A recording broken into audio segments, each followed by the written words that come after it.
En Han Venezuela distribuimos productos venezolanos de marcas reconocidas en Alemania y en toda Europa, llevándote al encuentro de nuestros sabores nostálgicos.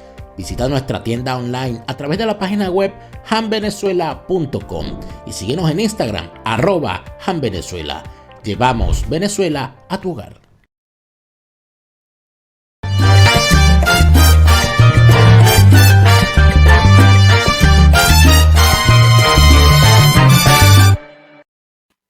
Fuera de orden, crónica de la desgracia nacional e internacional, plomería informativa, arqueología, paleontología, zoología, parasitología, infectología, corruptología, criminología, penitenciaría, infectología y medicina forense política. Bienvenidos. Gracias por estar de vuelta. Como todas las noches, les saluda Daniel Lara Farías. Gracias por sus suscripciones a nuestro canal YouTube, por activar las notificaciones, por sus me gusta, por compartirlo en sus redes sociales, porque de esa manera hacemos más visible nuestro contenido que es posible por quienes se suscriben a nuestra cuenta en Patreon, patreon.com/delaraf, patreon.com/delaraf, es ese apoyo que recibo a través de tus suscripciones mensuales, equivalentes a no más de un café al mes, el costo de un café al mes que me brindas y con el cual hago acopio suficiente para que este programa siga al aire. Gracias por ese apoyo y seguimos. Pareciera a veces que las palabras de algunas personas a las cuales siempre se les asume como radicales, como exagerados, como catastrofistas, al final terminan siendo reales. Alberto Franceschi, con quien tenemos el honor de conversar todos los lunes, hace una afirmación de forma repetida cuando dice que no hay hueso sano en esa clase política que hay en Venezuela. Y quizás uno a veces, por sentimentalismo, puede decir, oye, no, pero fulano no, pero mengano no, pero fulana no, pero sutano no. Uno hace excepciones. Y lamentablemente, cuando hace excepciones, siempre ocurre lo mismo. A mí siempre me pasa algo con cuando hablo bien de alguien. Normalmente me equivoco. Sobre todo cuando ese alguien es un político. Debo aclarar. Cuando uno habla bien de un político, ese político normalmente a uno lo va a decepcionar. Por eso es que yo he decidido no hablar bien de ningún político. Porque cuando hablo mal de ellos, normalmente la pego. No porque yo sea un profeta, ni porque yo me las sepa todas, no. Es que en el universo politiquero venezolano, de verdad, lo lamentable es que no hay excepciones, que lo que hay son tiempos. Al que uno considera como bueno, en realidad no le ha dado tiempo de mostrar su verdadera cara. O nos hemos negado a verla. O desconocemos información que cuando nos llega decimos, con razón. Eso es lamentable, es triste. Y además de eso, permite ver el tamaño del foso en el que está metido Venezuela, el tamaño del reto en el que está metido Venezuela. Las críticas al gobierno interino de Juan Guaidó, a ese experimento que lamentablemente cada día demuestra su carácter fallido, han sido repetidas y consuetudinarias, pero normalmente han estado dirigidas a tres aspectos. Número uno, a el carácter irresoluto de quien dirige ese gobierno interino, es decir, a la cobardía de Juan Guaidó para tomar las decisiones que se han debido de tomar en los momentos en que han debido de tomarse.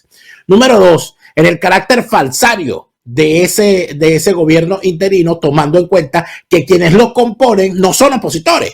Ese G4, ese grupo de partidos, esa gente no es opositora. Ellos no quieren salir del régimen. Ellos lo que quieren es servirse de la permanencia de ese régimen en el poder para sus intereses personales, para sus intereses de grupo, para sus intereses de casta, para los intereses de sus propietarios, porque todos ellos tienen propietarios, o inclusive para su simple interés personal.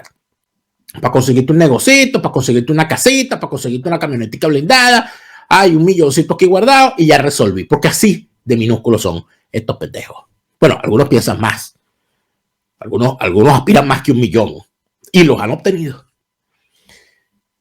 Y en tercer lugar, la gran crítica que hay es precisamente una que deriva de las dos anteriores, la corrupción, lo turbio, de los manejos que han hecho, que desde mi punto de vista termina siendo el aceite que mueve toda esa maquinaria, como dice el profesor Bayardo Ramírez Monaga, que si no fue, que la corrupción es el principal problema de Venezuela, porque es la corrupción la que ha permitido que el narcotráfico permee, es la corrupción la que ha permitido que los bancos funcionen como funcionen, es la corrupción la que ha permitido que Cadivi haya sido saqueada, es la corrupción la que permite que los hospitales no tengan medicina, es la corrupción la que permite que la gasolina sea traficada, que un militar permite que pase la droga, que un militar permita la matraca, que un militar monte una alcabala, etcétera. Es la corrupción nuestro gran problema.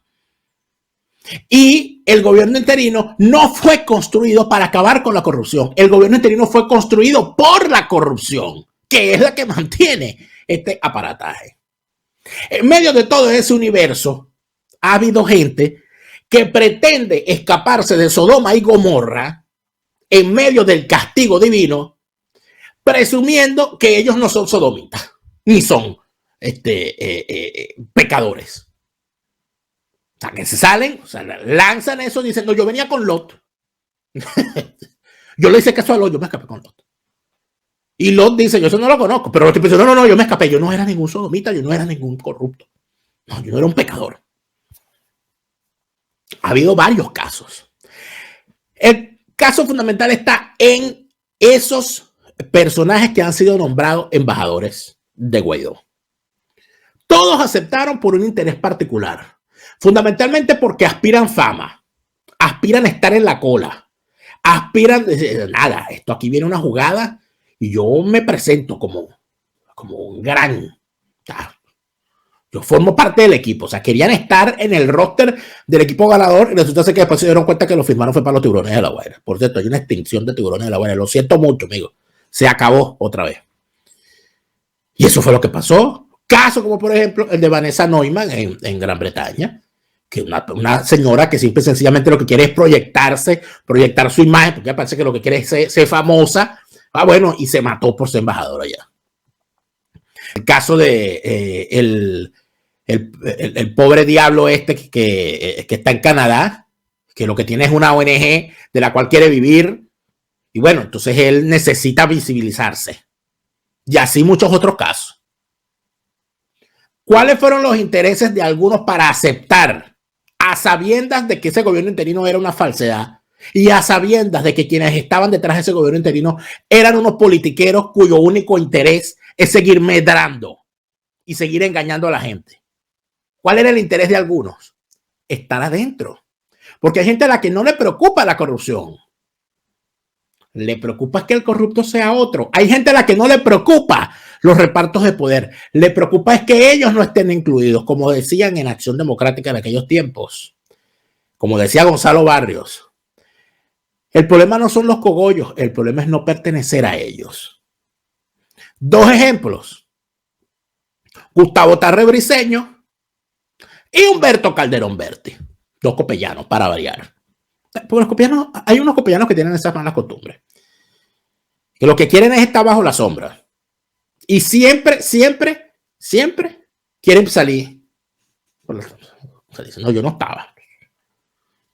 Calderón Berti tiene experiencia en eso, porque Calderón Berti aceptó ser canciller del gobierno de Carlos Andrés Pérez, el segundo gobierno después del golpe del 4 de febrero. En una coalición que hicieron con Copey y que para resguardar la democracia. Después se fueron con los mismos zapaticos sin ensuciar y con la ropa seca, diciendo, no, yo no. Lo que pasa es que el que conoce la historia no lo engañan. El que conoce la historia no lo engañan. Humberto Calderón Berti reclama que se utilice la afiliación partidista para asignar cargos que deberían ser el mérito, los que moviese el nombramiento. Pero eso lo reclama él ahorita. Cuando Luis Herrera Campi, presidente copellano, lo nombró a él presidente de PDVSA siendo copellano, él a eso no le molestó. Lo que pasa es que no tiene memoria y uno ha leído la historia. Ahorita sí le molesta. Bueno, le molestaba. Porque el señor Calderón Berti fue la fuente principal de todas las informaciones que se dieron con motivo del cucutazo, del escándalo de monómeros y de todas las barbaridades que se dieron allí, incluida la operación Gedeón y todas esas locuras. Y él se encargó durante 2 años de hacer las denuncias del caso. Yo creo que es importante que al señor Humberto Calderón Berti lo volvamos a escuchar en cada una de las cosas que dijo. Durante los 2 años que estuvo denunciando, los únicos que le parábamos bola éramos los que no estábamos alineados con la agenda de comunicación del gobierno interino. Durante 2 años estuvieron ignorando a Calderón Berti.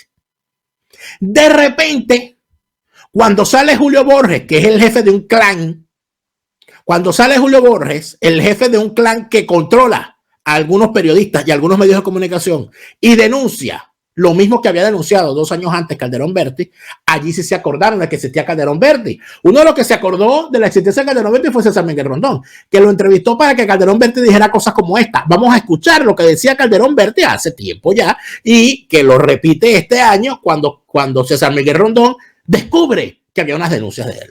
Están allí en monómeros al final, son gente vinculada a lo que estaba ocurriendo en Cúcuta, que yo denuncié en su debido momento. Y que no sé qué pasó, pero empezaron a manipular para que la fiscalía no se pronunciara.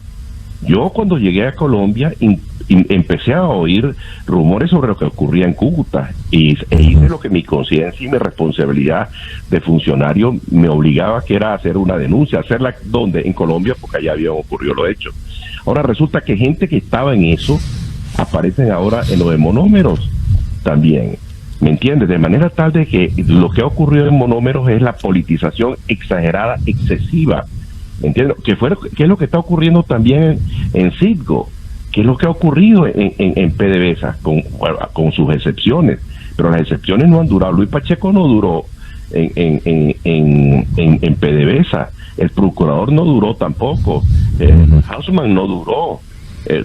Había una rotación mucho de la gente, de gente de primera línea, y la gente que está en monómeros se nombra a John Bilbao como presidente de monómeros, y alguien que entra como suplente de la junta directiva a los 3 meses es la presidenta de la junta directiva, mano derecha, Leopoldo López. El gran responsable de todo eso, no hay que darle mucha vuelta, el gran responsable de todo lo que ocurrió en monómeros se llama Leopoldo López, que politiza exageradamente con un sectarismo impresionante, politiza todo lo que les pone en la mano, y es el gran responsable de lo que está ocurriendo.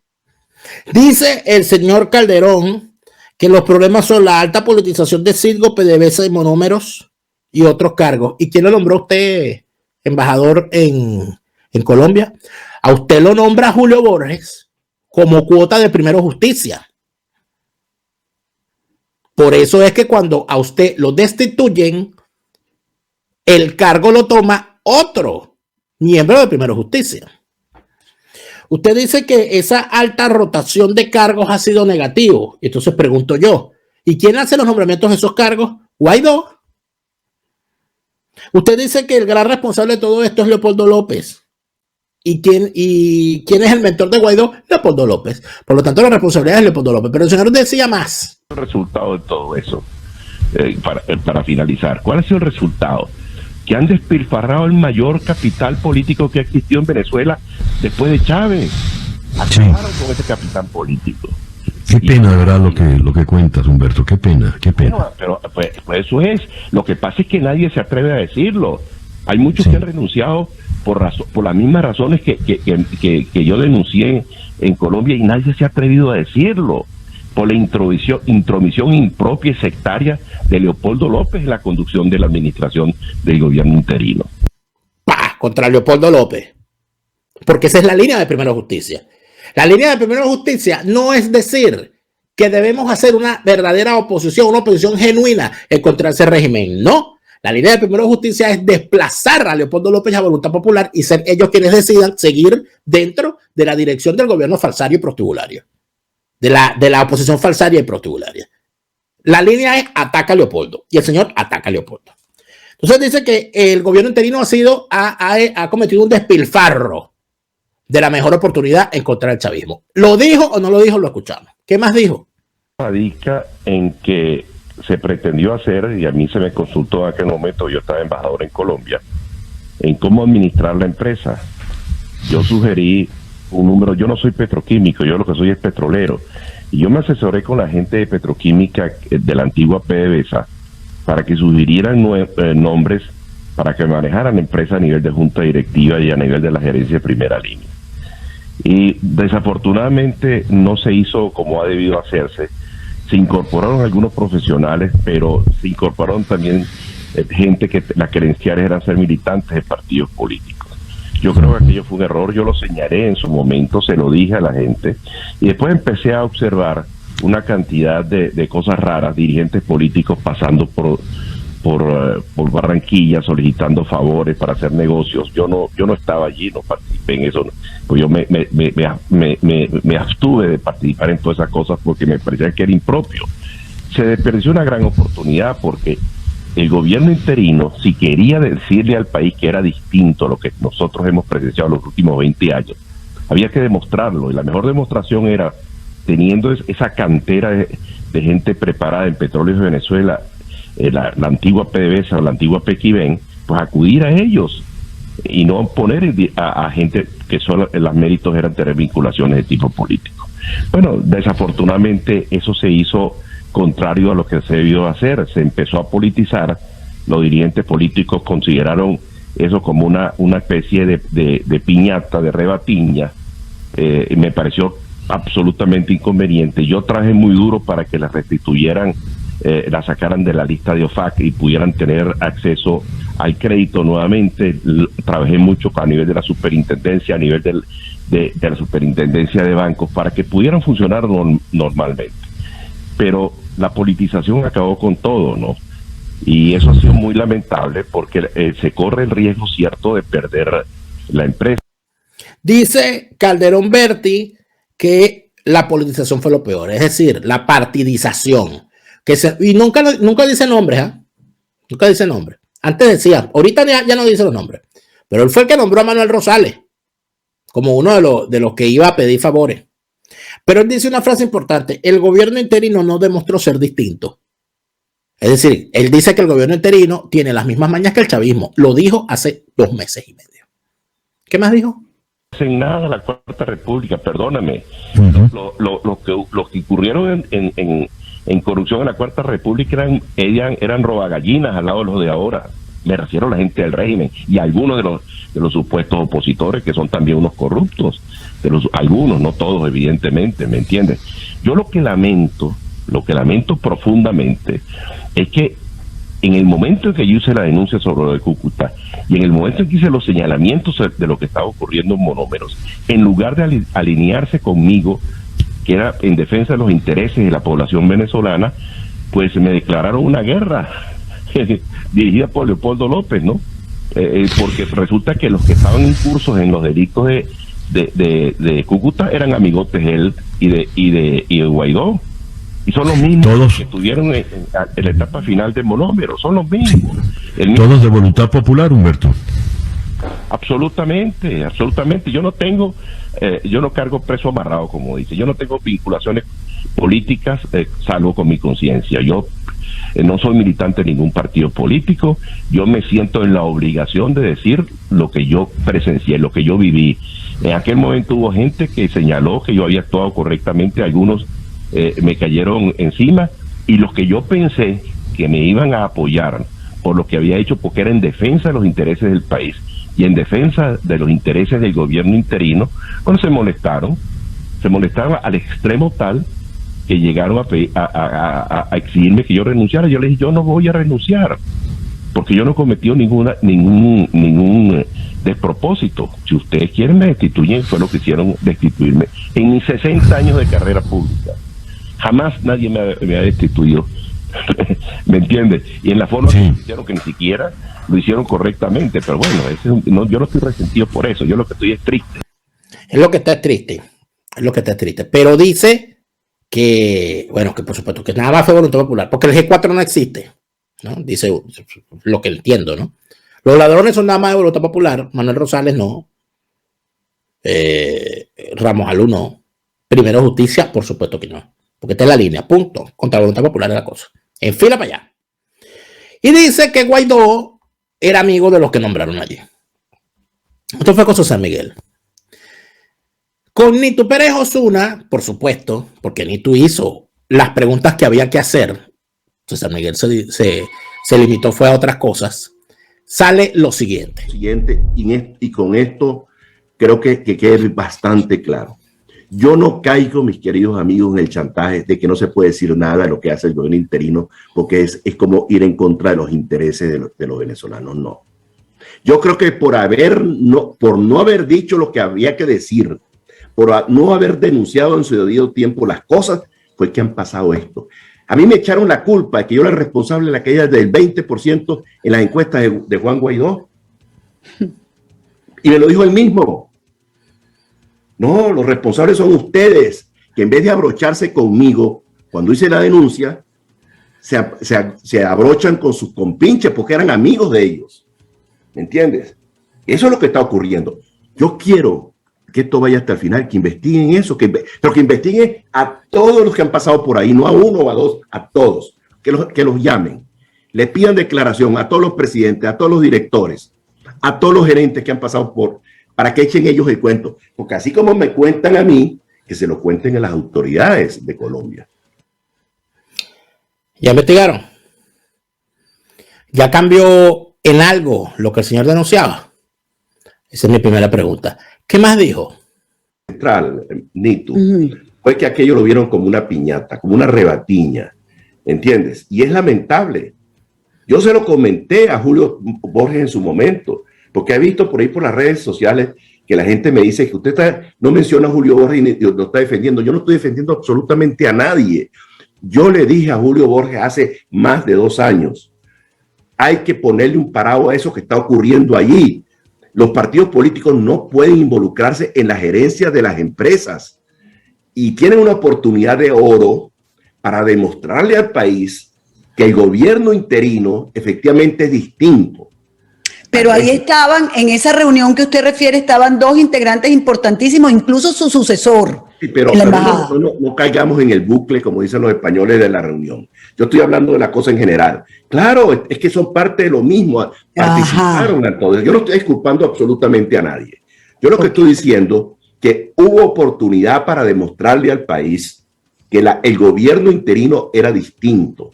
Y teniendo esa cantera de profesionales, de gerentes, de ejecutivos y de obreros especializados en petróleo de Venezuela y en petroquímica, ¿por qué no hicieron eso?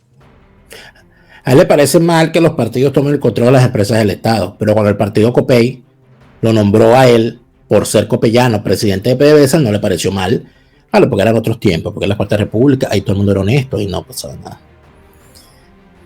El problema de la historia, ¿qué más dijo?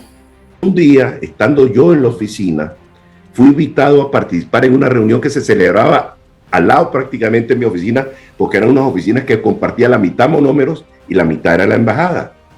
¿Cuál será mi sorpresa cuando llego a la reunión? Que hay una silla vacía, que era para mí, me imagino, y quien dirigía la reunión era Manuel Rosales.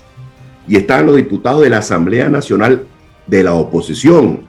Yo me puse a observar el desarrollo de la reunión y me llamó poderosamente la atención la forma desconsiderada como trataban los diputados a los ejecutivos que ellos mismos habían nombrado en la Junta Directiva de Monómeros. Pero ya va. A mí me llama poderosamente la atención que usted, este cuento, ya yo se lo he escuchado en 2 oportunidades. ¿Quiénes eran esos diputados? Bueno, es que yo no los conocía a todos, pero ahí... Pero algunos nombres tiene que recordar. Bueno, claro que recuerdo. Quien dirigía la reunión no era el presidente de la Junta Directiva de la empresa, porque la reunión era de la Junta Directiva de la empresa con la Comisión de Energía y Minas. Quien dirigía la reunión era Manuel Rosales, que ni diputado era. Estaba Elías Mata, estaba un diputado de apellido Millán, estaba Tomás Guanipa y estaba una señora cuyo apellido no recuerdo en estos momentos, que estaba sentada ahí. Pero me llamó la atención que los increpaban, los trataban como si fueran enemigos o de una forma absolutamente desconsiderada. Yo fui tomando... ¿Pero por qué? ¿Qué le reclamaban? Le reclamaban de todo hasta que uno de ellos dijo que él estaba molesto porque había recomendado a unos señores de Venezuela para que entraran a proporcionar un trabajo de asesoría y no los habían recibido o no le habían dado el contrato, ese tipo reclamando eso. ¿Y quién decía eso? Eso lo dijo Elías Mata, diputado de Un Nuevo Tiempo. Yo lo que hice fue, lo que escuché eso, yo dije, tengo aquí 2 opciones. o ponerme a discutir con ellos, lo cual no me corresponde a mí como embajador porque no era ni miembro de la junta directiva ni tenía nada que ver con eso, o salirme y pararme e irme. Lo que hice fue que me paré y me fui. Se paró y se fue. Me paré y me fui. Esa es una frase que define muy bien la participación de Humberto Calderón Berti en la política. Ese es su leitmotiv. Esa es su premisa. Me paro y me voy. ¿Por qué no reclamó? Él debió haber parado esa reunión y debió haber salido inmediatamente a denunciarla. Ah, no. Él denunció fue cuando lo destituyeron. Él no paró. Estas son las cosas que me alejan de ti. Por eso es que yo siempre les pongo asterisco. Por cierto, la entrevista, les recomiendo que vayan al canal de Nitu y vean la entrevista completa, esa entrevista a Calderón, que fue hecha cuando hace 3 meses, cuando el señor empezó otra vez el tema, porque volvió a salir a ponerse en el tapete el tema monómeros por Julio Borges. Creo que es importante. Pero ahora el señor Calderón Berti vuelve a salir y pues resulta ser que ahora dice otras cosas. Ahora se echa para atrás. El señor Calderón Berti ha dicho que hay que se le defendió a Guaidó. Después de todo lo que ha denunciado de las fechorías del gobierno interino dirigido por Guaidó, el señor dice ahora que hay que salir a defender a Guaidó. ¿Qué pasó en 2 meses para que hubiese ese cambio, para que hubiese ese salto sin garrocha que ni Yulimar es capaz de hacer? No sabemos, pero lo sabremos. Por ahora, lo que hay que hacer es revisar qué es lo que ha dicho el señor Calderón Berti. Vamos a verlo en detalle, porque siempre es interesante revisarlo. Plomería informativa. Le dio una entrevista a un medio llamado Politics, que quién sabe quién será el propietario y quién sabe a qué agenda responderá. La hace Henderson Sequera, no sé a qué partido pertenecerá. Y el titular que le colocan es el presidente Guaidó. Imagínate tú, ¿el presidente de qué? No sé. El presidente Guaidó debe continuar al frente del gobierno interino. Aquí hablan de las voces denunciantes, de su hoja de servicio y que habló desde su residencia en Madrid para conversar sobre la actualidad política. Lean la completa allí. Él habla del caso de la renuncia de Julio Borges y el planteamiento que hace Borges sobre el fin del gobierno interino. Y él dice que no creo que el gobierno interino haya terminado. El estatuto de la transición es suficiente claro. El presidente Guaidó continúa al frente del gobierno interino. Desde el punto de vista jurídico es quien tiene la continuidad. Estos son los juristas que nos gastamos. Creo que es fundamental que haya una separación de poderes clara y determinante. El gran problema del gobierno interino fue la confusión tan grande que hubo entre un gobierno parlamentario y un gobierno del parlamento. Quisiera que el señor me dijera en qué parte de la Constitución que ustedes dicen respetar se habla de gobierno parlamentario. No tuvimos un gobierno parlamentario, jamás en la historia de Venezuela lo hemos tenido. Tuvimos un gobierno del parlamento, tampoco tuvimos, ni gobierno del parlamento, ni gobierno de nada. Pero ajá. Un gobierno donde los parlamentarios de todos los partidos, sin excepción, pretendieron intervenir en los aspectos ejecutivos de la administración, bla, bla, bla, bla, bla, bla. La asamblea era para legislar, controlar, no para ejecutar, dice aquí el señor. Se desdoblaron tratando de ejecutar, bla, bla, bla, bla, bla. Lo que nos queda a los venezolanos es Guaidó. Imagínate tú. No nos queda la Virgen de Coromoto, no nos queda José Gregorio Hernández, no nos quedan nuestros valores familiares de respeto, de ser honrado, de ser honesto. No nos quedan nuestros símbolos, no nos queda nuestra historia y nuestras luchas por la libertad. No lo que nos queda Guaidó. Imagínense usted, el prócer Calderón Berti. Lo razonable es que exista a partir de tener un gobierno interino distinto. No puede ser que el G4 tenga el monopolio del poder en Venezuela. Es decir, se montan otra vez en el cuento de que el problema no es Guaidó, mi presidente no sabe, lo tienen engañado. La culpa la tiene el G4. Entonces el presidente tiene que deslastrarse. Esa es la línea. Esa es la línea. Hay muchos sectores de la sociedad venezolana, de otros partidos políticos independientes, con calificaciones de las academias, gremios profesionales, gente muy importante, Elías Pino, Héctor Manrique, Ibellice Pacheco, Carla Angola, por Dios. Lo que debería hacerse es un grupo ejecutivo pequeño en torno al presidente. Atención con este planteamiento. Mosca. Que puede ser un globo de ensayo para lo que pretenden hacer en el corto plazo. Un grupo ejecutivo pequeño en torno al presidente que se encargue de algunas tareas. Luego, un comité político de 15 a 20 personas, figuras de respetabilidad, honorabilidad y de conocimiento, que asesoren al presidente y se reúnan periódicamente. Finalmente, una comisión delegada para que controle y legisle. Eso evidentemente es una cartilla que nos van a mostrar dentro de poco, según lo que estoy viendo. Por lo menos esa es la propuesta de Calderón, o de la cual él es vocero. Claro está, él aspira a estar en alguna de sus instancias. Probablemente aspire a estar en el grupo ejecutivo o en el comité político. Pero en alguna parte le ofrecieron estar.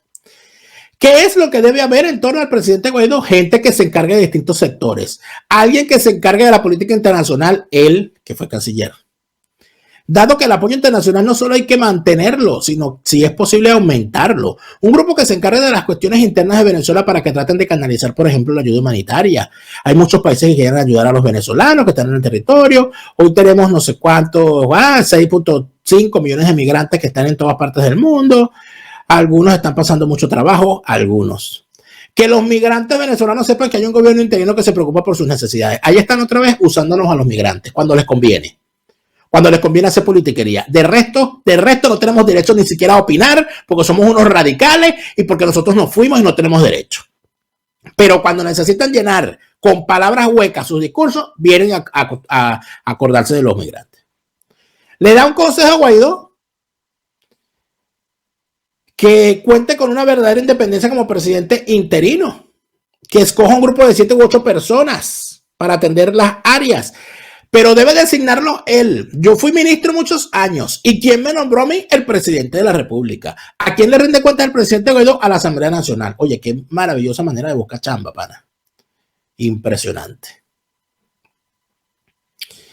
Sobre monómeros, dice que Manuel Rosales no debía haber estado allí, que él no era diputado. Y por supuesto repite el cuento.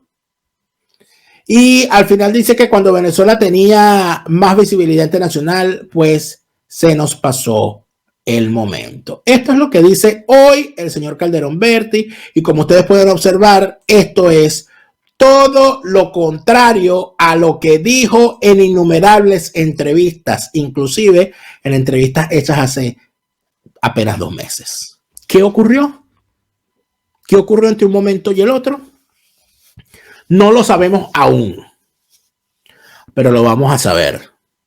Porque son falsarios, son prostibularios, pero también creen que los pendejos somos nosotros. Pero afortunadamente, por su fruto los conoceréis. Y ya es fácil, simple y sencillamente esperamos. Y ellos mismos lanzan sus profecías autocumplidas.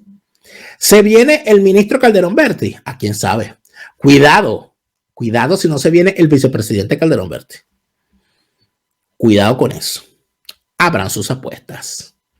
Pero finalmente lo que debo decirles es que yo nunca me he sentido mejor que a partir del momento en que decidí no creerle a ningún político. Esto no quiere decir que uno va a ser un ácrata. Esto no quiere decir que en una nueva Venezuela uno no le va a brindar su confianza a nadie. No.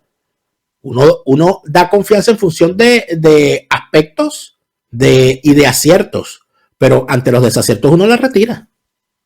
Así de sencillo. Y yo prefiero desconfiar y equivocarme y luego darle la razón que confiar y sentirme estafado. No podemos seguir en eso. Ya está bueno. En el siguiente segmento voy a conversar a propósito de estas cosas con Alejandro Marcano. ¿Qué le pasó a Calderón? ¿Qué pasó? ¿Por qué se cambió de repente? ¿Y vuelve a ser Guaidó lover? En el siguiente segmento con Alejandro Marcano. Vámonos para allá. Vinostrum para celebrar, para acompañar o para compartir. Si Vinostrum no existiera, habría que inventarlo.